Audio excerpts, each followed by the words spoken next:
অবিশ্বাস্য সব ঘটনা ঘটে যাচ্ছে মধ্যপ্রাচ্যের মাটিতে। মধ্যপ্রাচ্যের বিভিন্ন জায়গায় রাডার বসিয়েছিল মার্কিন বাহিনী, যেগুলোকে তাদের চোখ বলা হতো।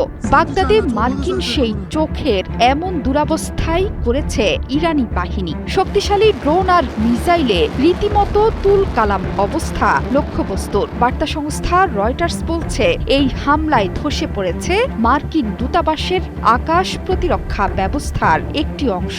$20,000 মূল্যের ইরানি কামিকাজে ড্রোন মার্কিন দূতাবাসের ভেতরে সুইডেনের নির্মিত $20 লাখ সাব জিরাফ রাডার ধ্বংস করে দিয়েছে।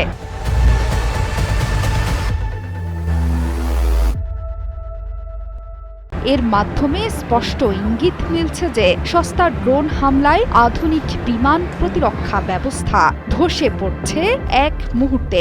রাডারের ক্ষতির কারণে পুরো ব্যবস্থাটি এখন অকার্যকর। প্রাণ বাঁচাতে সাধারণ মানুষের ঘরবাড়িতে আশ্রয় নিয়েছেন দূতাবাস কর্মীরা।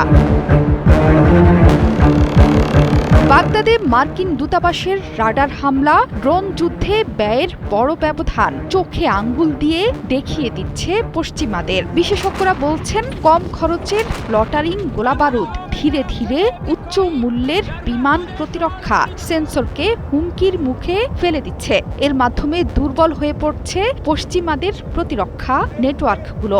ইরানের নকশা করা একমুখী আক্রমণাত্মক ড্রোনের উৎপাদন খরচ সাধারণত $20,000 থেকে $50,000 পর্যন্ত হয়ে থাকে, যা বাণিজ্যিকভাবে বারবার আঘাত হানতে সক্ষম এমন অস্ত্র তৈরিতে বড় কাজে আসছে ইরানের। অন্যদিকে সুইডেনের তৈরি জিরাফ 1X রাডার হালকা উচ্চ ক্ষমতা সম্পন্ন 3D রাডার সিস্টেম। এটি মূলত স্বল্প পাল্লার আকাশ প্রতিরক্ষা এবং নজরদারির জন্য তৈরি।